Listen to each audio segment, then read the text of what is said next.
जय हिंद दोस्तों, welcome to the online study exam में आप सभी का बहुत बहुत स्वागत है। दोस्तों आज हम लोग लेकर आए हैं न्यू बिहार दवा का प्रैक्टिस सेट नंबर। ये अवर निरीक्षक प्रारंभिक अवर निरीक्षक परिचारी का इसमें कुल 25 प्रैक्टिस सेट दिए गए हैं, जो प्रत्येक सेट को प्रत्येक दिन कराया जाएगा 2023 के लिए। चलिए, यह आपके लिए सेशन महत्वपूर्ण होने वाले। चलिए हम आज के सेशन को शुरू करते हैं। हमारा पहला प्रश्न दिया गया है कि महाभारत में वर्णित कुरुक्षेत्र की लड़ाई कितने दिनों तक लड़ी गई थी। तो महाभारत में जो वर्णित कुरुक्षेत्र की लड़ाई थी, यह आपका कौरवों और पांडवों के बीच हुआ था। यह कुल 18 दिन चला था। ऑप्शन नंबर 20 का राइट आंसर हो जाएगा, जिसमें पांडवों की जीत हुआ था। नेक्स्ट प्रश्न देखते हैं, मोहनजोदड़ो का अर्थ क्या होता है। तो मोहनजोदड़ो यह आपका पाकिस्तान में स्थित है, सिंधु नदी के किनारे। तो इसका अर्थ क्या होता है, तो माउंट ऑफ डेड, यानी कि मृतकों के टीला को हम लोग मोहनजोदड़ो का अर्थ होता है मृतकों का टीला, यानी कि mount of dead. Option number 20 का राइट आंसर देगा। हमारा अगला प्रश्न दिया गया है कि बुद्ध ने अपना पहला धर्मोपदेश देते हुए अपने मत की आधारशिला रखी थी। तो बुद्ध ने अपना पहला उपदेश कहाँ दिया था, तो आपका इसका राइट आंसर होगा सारनाथ में। यूपी के सारनाथ में बुद्ध ने सर्वप्रथम अपना पहला उपदेश दिया था। ऑप्शन नंबर 4 इसका राइट आंसर देगा। नेक्स्ट प्रश्न देखते हैं, मोहम्मद गोरी किस वर्ष पृथ्वीराज तृतीय से पराजित हुआ था।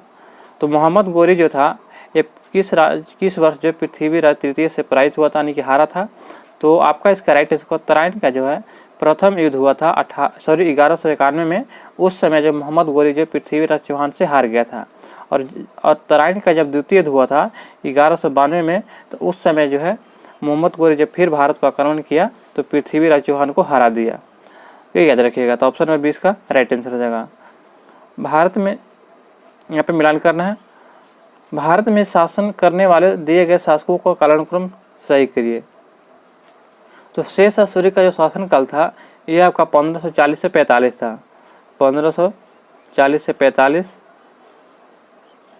और अकबर का शासनकाल था, यह आपका 1556 से 1556 से था आपका 1605 तक था, 1605 तक। और अलाउद्दीन खिलजी का शासनकाल आपका था 1296 से 1316 तक। 1296 से 1316 तक था। और इल्तुतमिश का शासनकाल था, तो इसका शासनकाल था 1206 से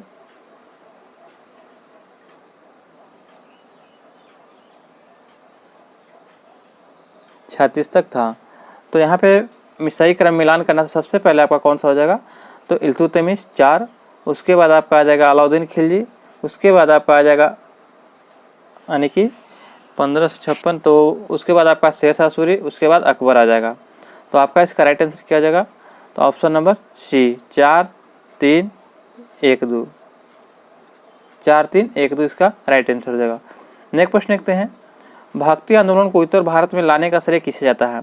तो भक्ति आंदोलन यह उत्तर दक्षिण भारत से शुरू हुआ था और उत्तर भारत में लाने का श्रेय किससे जाता है, तो यह आपका राइट आंसर होगा ऑप्शन नंबर सी, रामानंद को जाता है। ऑप्शन नंबर सी इसका राइट आंसर देगा। रामानंद ये भक्ति आंदोलन को उत्तर भारत से दक्षिण भारत से उत्तर भारत में लाने का श्रेय जाता है। नेक्स्ट प्रश्न है कि दक्षिण भारत के किस राजा ने वर्ष 1741 में कोलाचेल की लड़ाई में डच ईस्ट इंडिया कंपनी को परास्त किया था।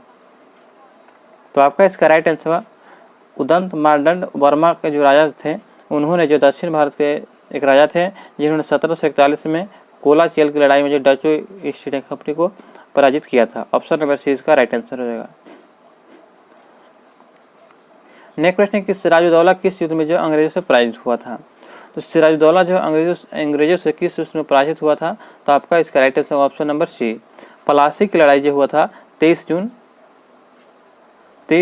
1757 को।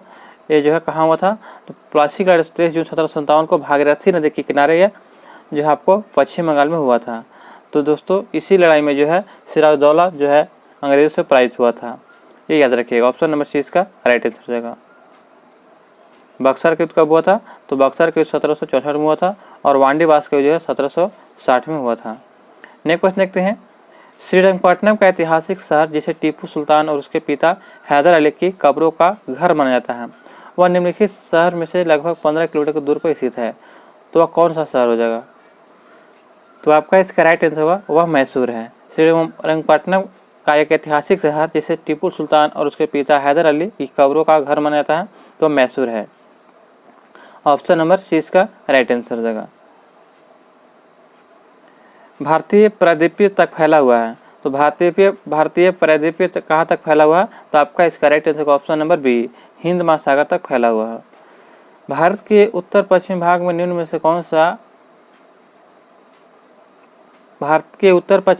में से किस एक के कारण शीतकाल के दौरान वर्षा होती है? तो शीतकाल के दौरान वर्षा होने के कारण क्या होता है?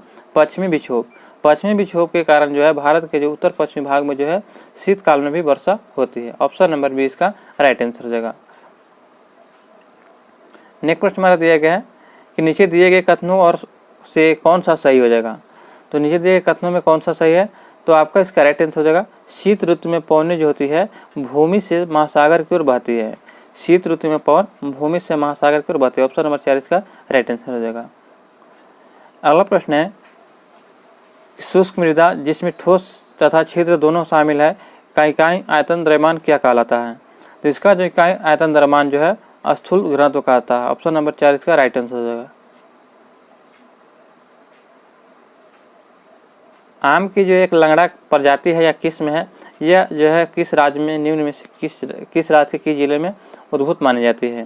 तो यह जो है आपका राइट आंसर हो जाएगा उत्तर प्रदेश के वाराणसी में। ऑप्शन नंबर 4 इसका राइट आंसर हो जाएगा। नेक्स्ट प्रश्न देखते हैं निम्न कंद फसलों में से किसे गरीब का मित्र कहा जाता है? तो कंद फसलों में गरीब का मित्र जो है आलू को कहा जाता है। ऑप्शन नंबर 4 इसका राइट आंसर हो जाएगा। आलू जो है ये कंद फसलों में से गरीब का मित्र कहा जाता है। ऑप्शन नंबर 4 इसका राइट आंसर हो जाएगा। काजीरंगा राष्ट्रीय उद्यान कहाँ स्थित है? तो दोस्तों काजीरंगा जो है एक सींग के गेड़े के लिए प्रसिद्ध है, तो यह कहाँ स्थित है? तो आपका इसका राइट आंसर होगा option number C, Kaziranga Assam में स्थित है। 2011 की जनगणना रिपोर्ट के अनुसार निम्नलिखित में से किस राज्य में जनजातीय जनसंख्या नहीं है? तो जनजातीय जनसंख्या 2011 की जनगणना के अनुसार हरियाणा में नहीं है। ऑप्शन नंबर इसका राइट आंसर, जबकि गोवा, गुजरात और बिहार में है।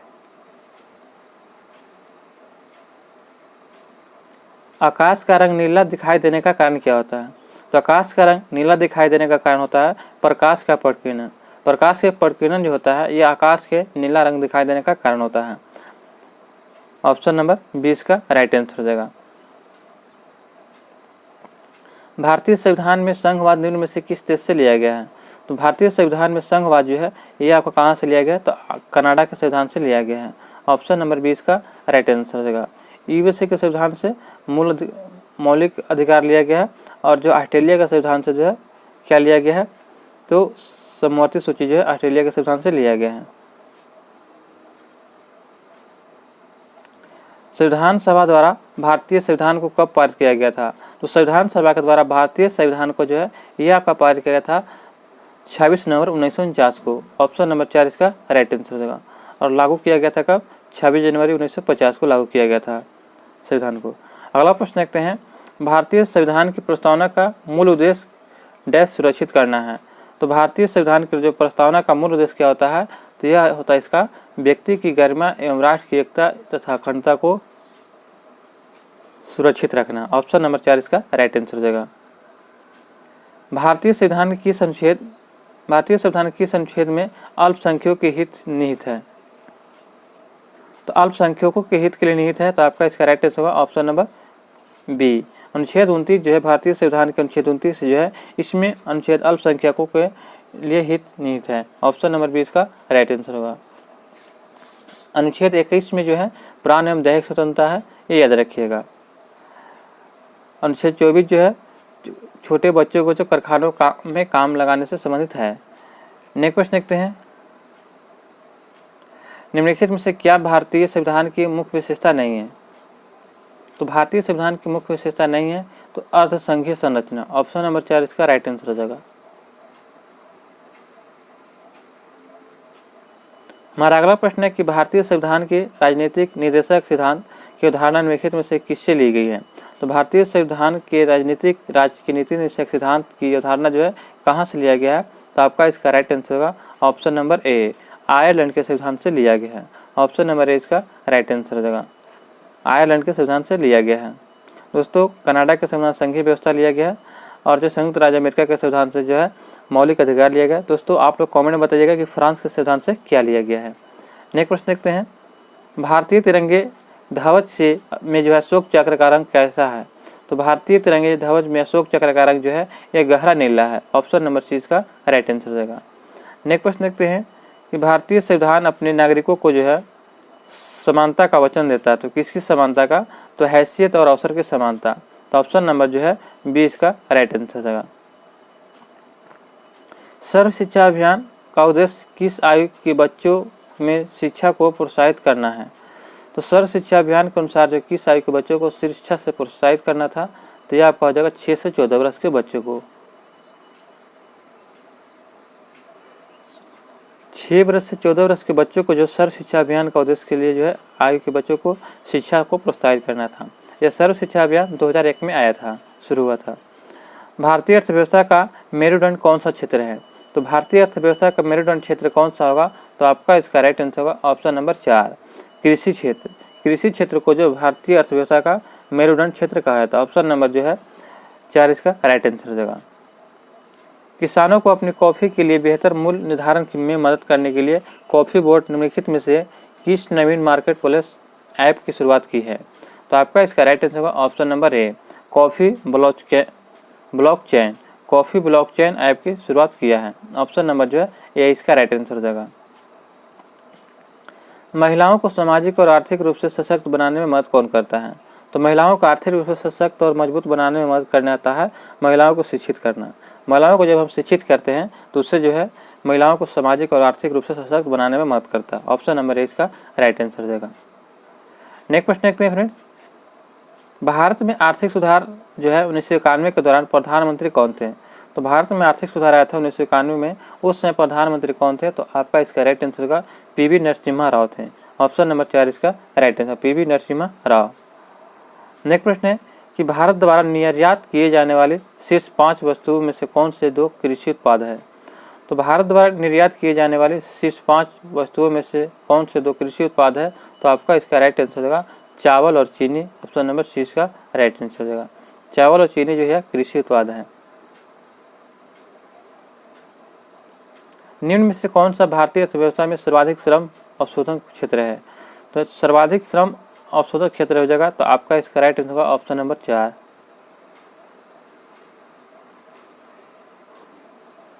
भारतीय अर्थव्यवस्था के जो है सर्वाधिक श्रम अवशोषण है प्राथमिक क्षेत्र में, यानी कि कृषि क्षेत्र में सबसे ज़्यादा व्यक्ति निहित है। तो ऑप्शन नंबर 4 इसका राइट आंसर हो जाएगा। नेक्स्ट प्रश्न है कि भारत में श्वेत क्रांति के जनक के रूप में किसे जाना जाता है? तो श्वेत क्रांति जनक के रूप में जो है डॉक्टर वर्गीस कुरियन को जाना जाता है। ऑप्शन नंबर सी इसका राइट आंसर हो जाएगा। डॉक्टर वर्गीस कुरियन को जो है श्वेत क्रांति का जनक कहा जाता है। बलवंत राय मेहता जो है यह पंचायती राज से संबंधित है, ये याद रखिएगा। मानव पूंजी में निवेश किसके द्वारा किया जाता है? तो मानव पूंजी में निवेश किसके द्वारा किया जाता है? तो यह किया जाता है किसके द्वारा? तो सभी हो जाएगा नहीं कि शिक्षा, चिकित्सा, देखरेख और प्रशिक्षण। ऑप्शन नंबर 20 का राइट आंसर हो जाएगा। भारत में अर्काड ग्रुप और ओमान के तेल और गैस मंत्रालय ने निम्नलिखित में से किस देश में तेल रिफाइनरी बनाने के लिए जो है $3.85 मिलियन के समझौते पर हस्ताक्षर किया है? तो यह हस्ताक्षर करने वाला देश हो जाएगा आपका श्रीलंका। ऑप्शन नंबर सी इसका राइट आंसर हो जाएगा। नेक्स्ट प्रश्न है कि प्रकाश वर्ष किसके मापने की इकाई है? तो प्रकाश वर्ष जो है यह दूरी की इकाई है। तो आपका इसका राइट आंसर क्या हो जाएगा? Option number B.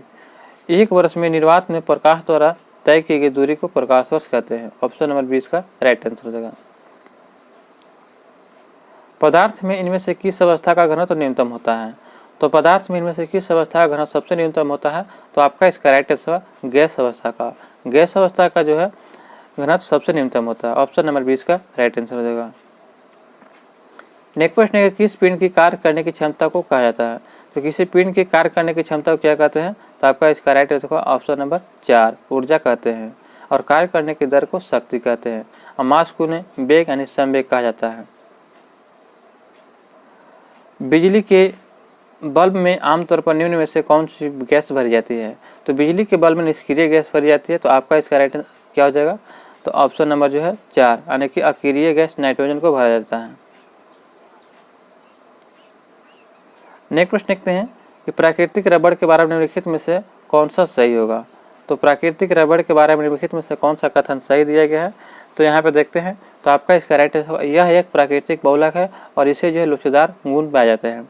Option number A इसका राइट आंसर होगा। ये जो क्या है, एक प्राकृतिक बहुलक है जो इसमें लोचदार गुण पाए जाते हैं। नेक्स्ट प्रश्न है कि प्रोटियम, ड्यूटेरियम और ट्रिटियम, यह जो क्या है, तो यह जो जानते हैं कि यह जो हाइड्रोजन के समस्थानिक है, 3 समस्थानिक हैं। तो प्रोटियम, ड्यूटेरियम और ट्रिटियम जो है यह आइसोटोप हो जाएंगे। ऑप्शन नंबर ए इसका राइट आंसर, आइसोटोप। नेक्स्ट प्रश्न देखते हैं, हमारा दिया गया है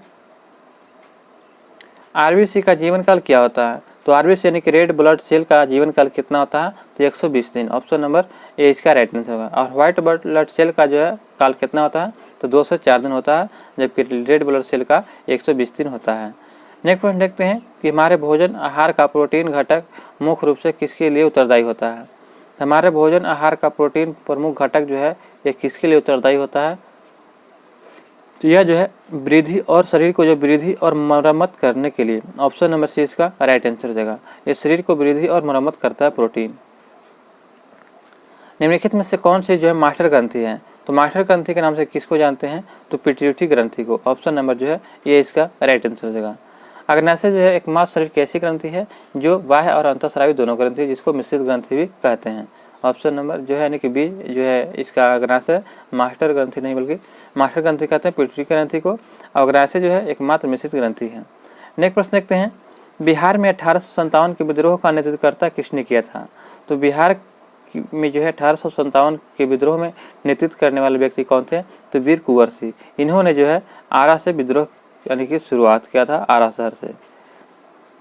नेक्स्ट प्रश्न देखते हैं, वर्ष 1632 में बिहार में पटना शहर में कौन सी कंपनी ने अपनी फैक्ट्री स्थापित किया था। तो वर्ष 1632 में जो है डच ईस्ट इंडिया कंपनी ने अपनी पहली फैक्ट्री स्थापित किया था। ऑप्शन नंबर 20 का राइट आंसर होगा। डच इंडिया कंपनी ने जो है वर्ष 1632 में बिहार के पटना में जो है फैक्ट्री स्थापित किया था। नेक्स्ट प्रश्न देखते हैं कि बिहार की स्थापना कब की गई थी।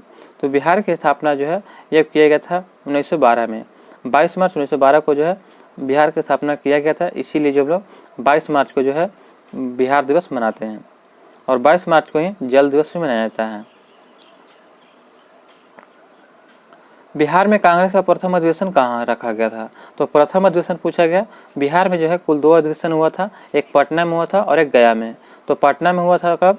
तो पटना में आपका हुआ था, तो यह आपका हुआ था 1912 में हुआ था। 1912 में पटना में हुआ था, जिसकी अध्यक्षता जो माधुलकर ने किए थे। और दूसरी अध्यक्षता जो है 10 वर्ष के बाद 1922 में हुआ था गया में, जिसकी अध्यक्षता जो किसने किया था। तो चित्तरंजन दास ने किया था।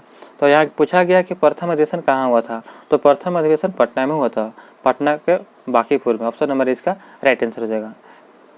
सन 1931 में बिहार समाजवादी पार्टी का गठन किसने किया।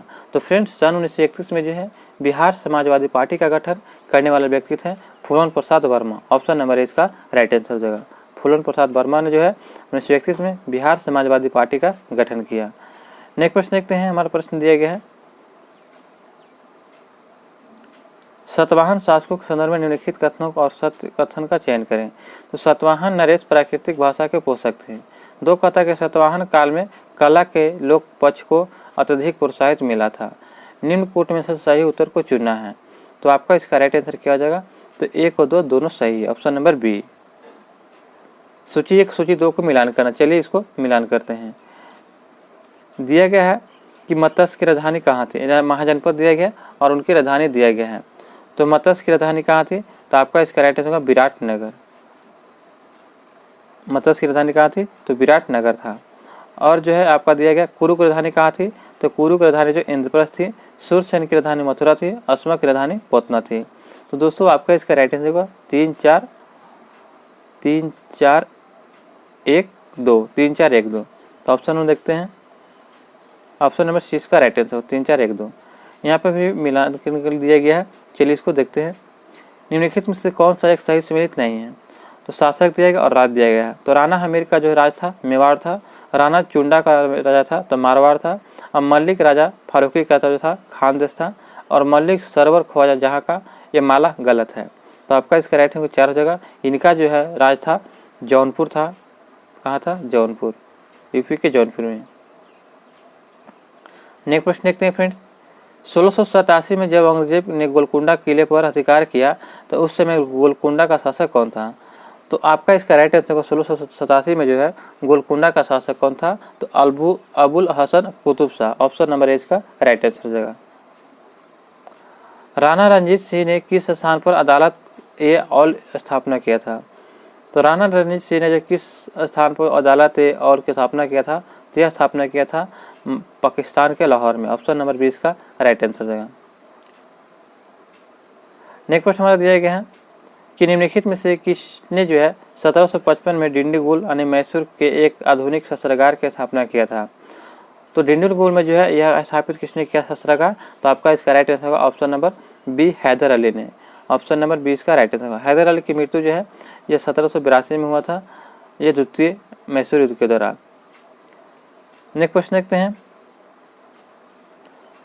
सूची 1 सूची 2 को मिलान करना है। चलिए मिलान करते हैं। यहाँ ग्रंथ दिया गया और उनके रचयिता दिया गया है। तो रागमाला का रचयिता कौन है? तो यह हो जाएगा आपका पुंडरीक विठल। रागमाला का रचयिता पुंडरीक विठल है। और दिया गया आपका यहाँ पे कि रस कौमुदी की रागमाला का जो पुंडरीक विठल हो जाएगा। रस कौमुदी के रचयिता कौन हो जाएंगे? तो इसका आपका हो जाएगा यानी कि श्रीकांठ है। राग विभूत के रचयिता कौन किनके थे? तो सोमनाथ। और जो चतुर्दंडी प्रकाश का के तो वेंकटेर रमन। तो आपका इसका राइट आंसर क्या हो जाएगा? 3, 4, 1, 2। तो 3, 4, 1, 2 कौन हो जाएगा? ऑप्शन नंबर ए। बराबर पहाड़ी गुफाओं के विषय में निम्न में से कौन सा एक सही नहीं है? तो बराबर पहाड़ी गुफाओं में निम्नलिखित विषय में से कौन सा एक सही नहीं है? तो फ्रेंड्स आपका इसका राइट आंसर क्या हो जाएगा? ये जो है अभिलेख ईसा पूर्व 6वीं शताब्दी में उल्लेखित किया गया था, ऑप्शन नंबर 4 इसका राइट आंसर होगा। ये जो है अशोक ने जो है बराबर की पहाड़ियों में गुफाओं बनाया था, जिसमें 4 गुफा थे जिसे जीवक संप्रदाय को दान दिए थे। तो ऑप्शन नंबर 4 इसका राइट आंसर हो जाएगा। बराबर पहाड़ी की कौन सी गुफाओं के विषय में निम्न से कौन सा एक सही नहीं है? तो ये अभिलेख ईसा पूर्व 6वीं शताब्दी में होता है, ये गलत है। इसके जो किसने जो है इसमें बराबर की पहाड़ी में कुल 4 गुफा है, सुदामा गुफा, ऋषि लोमस गुफा, चौपाल गुफा और कर्ण चौपाल गुफा, यानी कि 4 गुफाएं हैं जिसने अशोक ने बनवाया था। और ऐसे जो है अशोक ने किस आजीवक संप्रदाय को दान दिया था। 3 गुफाओं को दीवार पर अशोक ने अभिलेख उत्कीर्ण किया और ये अभिलेखों इन गुफाओं को आजीवक को संबोधित करने के लिए देख दिया। बिल्कुल सही है। तो आपका इसका राइट ये गलत है। निम्नलिखित में से कौन सी एक नदी भारतीय गंगा नदी बेसिन का हिस्सा नहीं है? तो भारतीय गंगा नदी बेसिन का हिस्सा नहीं है, तो आपका इसका राइट आंसर होगा ऑप्शन नंबर 4 जोंक नदी। जबकि पुनपुन नदी, अजय नदी और जलांगी नदी जो है ये गंगा नदी बेसिन का हिस्सा है, जबकि जोंक नदी जो है ये हिस्सा नहीं है गंगा का। नेक्स्ट प्रश्न है कि निम्नलिखित में से कौन सा मृदा से संबंधित नहीं है? निम्नलिखित में से कौन जो है मृदा से संबंधित है? तो आपका इसका राइट आंसर होगा ईडेफिक। ईडेफिक जो है यह आपका मृदा से संबंधित है। नीली क्रांति किससे संबंधित है? तो फ्रेंड्स यह जो बहुत हल्का प्रश्न है कि नीली क्रांति जो है यह आपका मछली से संबंधित है, ऑप्शन नंबर 6 का राइट आंसर है। मछली से जो कौन सी क्रांति है? तो नीली क्रांति। ऑपरेशन फ्लोड दूध उत्पादन से है और जो है खदान उत्पादन और तिलहन उत्पादन से जो है आपका पीली क्रांति हो जाएगा। नेक्स्ट प्रश्न देखते हैं, सूची 1 और सूची 2 को मिलान करना है। तो दच्ची ग्राम जो है यह कहाँ पर? तो यह जम्मू कश्मीर में है। पापी कोंडा, सरसिका और बांदीपुर। तो सरसिका आपका कहाँ हो जाएगा? राजस्थान में। बांदीपुर कहाँ हो जाएगा? तो यह कर्नाटक में हो जाएगा। और पापी कोट जो है यह आंध्र प्रदेश में हो जाएगा। तो आपका इसका राइट आंसर क्या हो जाएगा? तो 2, 1, 3, 4 2, 1, 3, 4 ऑप्शन नंबर 20 का राइट आंसर होगा 2, 1, 3, 4। नेक्स्ट प्रश्न देखते हैं, तुलबुल परियोजना जो है किस नदी पर स्थित है? तो आपको बता दो कि तुलबुल परियोजना जो है यह आपको जम्मू कश्मीर में स्थित है। तो यह किस नदी पर है? तो झेलम नदी पर, ऑप्शन नंबर 20 का राइट आंसर हो जाएगा। झेलम जो है नदी के पर जो है तुलबुल परियोजना स्थित है। झेलम नदी जो है किसकी सहायक नदी है? तो यह सिंधु की सहायक नदी है, ये याद रखिएगा। निम्नलिखित में से कौन सा सुमेलित जो है नहीं है? नहीं बताना है। तो यहाँ पे देखते हैं, तो यहाँ पे जो है कौन सा सुमेलित नहीं है दोस्तों। तो यहाँ पे देखिए अंतर्राष्ट्रीय सैन्य वानिकी नैरोबी में है अनुसंधान, और भारतीय वन प्रबंधन संस्थान भोपाल में है, और केंद्रीय सह वानिकी अनुसंधान संस्थान बांदा। तो यह आपका क्या हो जाएगा, केंद्रीय वानिकी अनुसंधान संस्थान जो है बांदा में नहीं है बल्कि गलत है। यह कहाँ है, उत्तर प्रदेश के झांसी में है। कहाँ, झांसी में। जबकि टाटा ऊर्जा अनुसंधान कहाँ है, नई दिल्ली में। तो ऑप्शन नंबर सी इसका राइट आंसर हो जाएगा। निम्नलिखित में से कौन सी एक नदी हिमालय पार्क यानी कि ट्रांस हिमालय नदी है।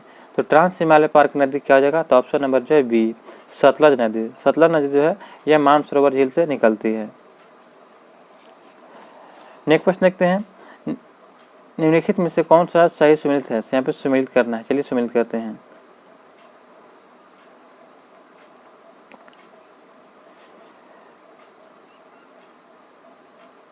कौन सा देश सही सुमेलित नहीं है।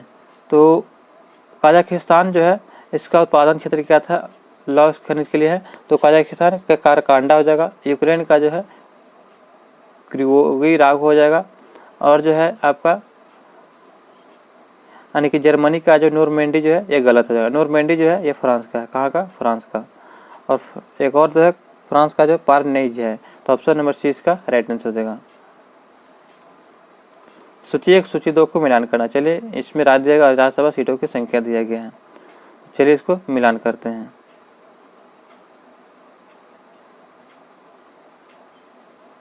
तो यहाँ पे दिया गया है कि राजस्थान में राज्यसभा सीटों की संख्या कितना है। तो राजस्थान में जो राज्यसभा सीटों की संख्या 10 है। और जो है आपका गुजरात में कितना सीटें हैं, तो गुजरात में आपका जो 11 सीटें हैं। कर्नाटक में कितने सीटें हैं, तो कर्नाटक में आपका 12 सीटें हैं। और पंजाब में 7 सीटें हैं।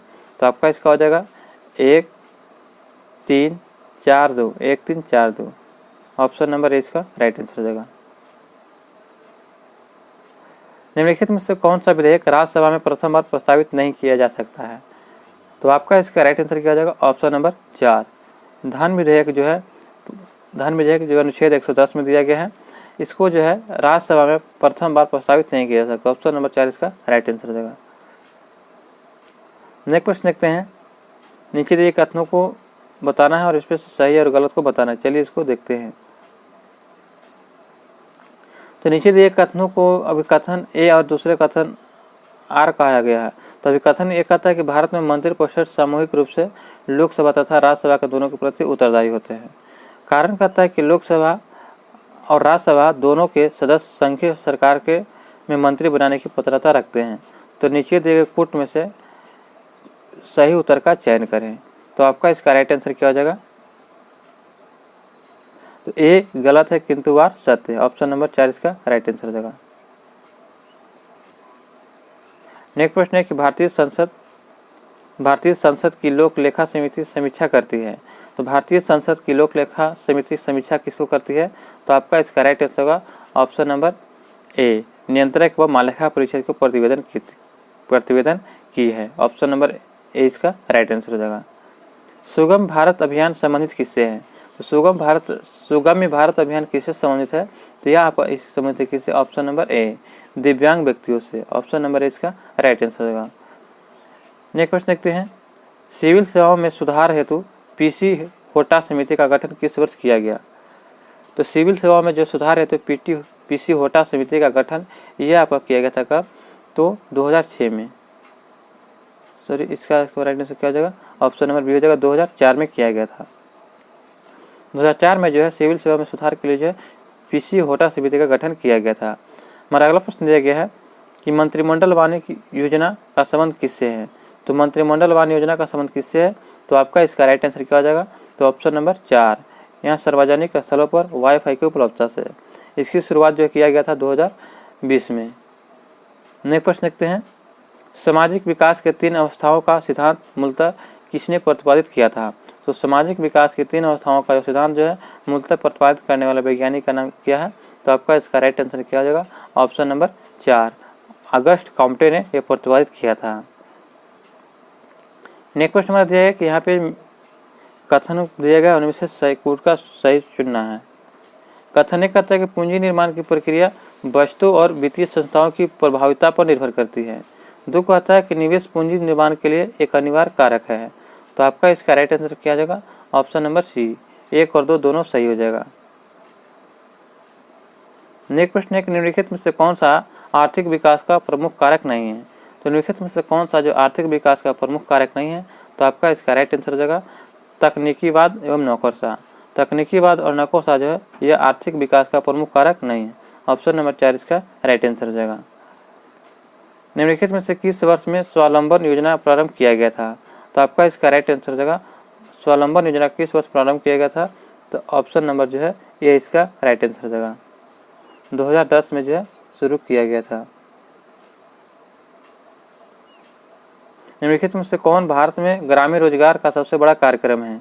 तो आपका इसका राइट आंसर होगा ऑप्शन नंबर ए, मनरेगा। मनरेगा जो भारत में ग्रामीण रोजगार का सबसे बड़ा कार्यक्रम है। नेक्स्ट प्रश्न देखते हैं, निम्नलिखित में से किसको नगरीकरण वक्र में त्वरित अवस्था कहा जाता है? तो किसको जो नगरीकरण वक्र में त्वरित अवस्था कहा जाता है? तो आपका इसका राइट आंसर हो जाएगा द्वितीय अवस्था को। ऑप्शन नंबर 20 का राइट आंसर हो जाएगा। गरीबी की संस्कृति का विचार प्रस्तुत किसने किया था? तो गरीबी की संस्कृति का विचार जो प्रस्तुत किसने किया था? तो ऑस्कर लुईस द्वारा। ऑप्शन नंबर ए इसका राइट आंसर हो जाएगा। नेक्स्ट प्रश्न है कि समन्वित बाल विकास योजना के अंतर्गत निम्नलिखित में से कौन सा एक सम्मिलित नहीं है? तो आपका इसका राइट आंसर हो जाएगा परिवार नियोजन। परिवार नियोजन जो है यह समन्वित बाल विकास योजना के अंतर्गत जो है सम्मिलित नहीं है, जबकि पूरक पोषण, टीकाकरण और पोषण एवं स्वास्थ्य यह संबंधित है, जबकि परिवार नियोजन संबंधित नहीं है। नेक्स्ट प्रश्न है कि सर्वप्रथम सीमांत व्यक्ति यानी कि मार्जिनल मैन की संकल्पना का प्रतिपादन किया गया था। तो यह प्रतिपादन किसने किया था? तो रॉबर्ट ई पार्क ने। रॉबर्ट ई पार्क के द्वारा जो सर्वप्रथम सीमांत व्यक्ति यानी मार्जिनल मैन की संकल्पना प्रतिपादन किया था। ऑप्शन नंबर ए इसका राइट आंसर हो जाएगा। नेक्स्ट प्रश्न देखते हैं कि शीत प्रकोष्ठ में फल भंडारण दीर्घ भंडारण जीवन देता है, क्योंकि? तो इसका कारण आपका राइट आंसर हो जाएगा ऑप्शन नंबर सी, श्वसन दर का ह्रास होना। ऑप्शन नंबर सी इसका राइट आंसर हो जाएगा। खीरे को काट कर यदि नमक डाला जाता है तो निम्न में से किसके कारण पानी निकलता है? तो इस खीरे को जब काट कर नमक डालते हैं तो यह जो किसके कारण पानी निकलता है? तो यह आपका निकलता है परासरण के कारण। ऑप्शन नंबर सी इसका राइट आंसर हो जाएगा। नेक्स्ट प्रश्न है निम्नलिखित में से किस पदार्थ में कैल्शियम विद्यमान है? तो आपका इसका राइट आंसर हो जाएगा ऑप्शन नंबर सी, जिप्सम जो है इसमें कैल्शियम विद्यमान रहता है। ऑप्शन नंबर सी इसका राइट आंसर हो जाएगा। नेक्स्ट प्रश्न देखते हैं कि निम्नलिखित में से कौन सा जैविक नाइट्रोजन निर्धारण से संबंधित है? तो जैविक नाइट्रोजन निर्धारण से आपका हो जाएगा नीला हरित शैवाल। नीला हरित शैवाल जो है ये आपका जैविक नाइट्रोजन निर्धारण से संबंधित है। ऑप्शन नंबर 4 इसका राइट आंसर हो जाएगा। नेक्स्ट प्रश्न हमारा दिया गया फ्रेंड्स कि निम्न प्रजातियों में से कौन सी दांत वाली हवेल में विशालतम है? तो दांत वाली हवेलों में विशालतम है, तो आपका इसका राइट आंसर होगा option number C, sperm whale. Sperm whale जो है ये एक प्रजाति है जो दांत वाली हवेलों में विशालतम है। ऑप्शन नंबर सी इसका राइट आंसर हो जाएगा।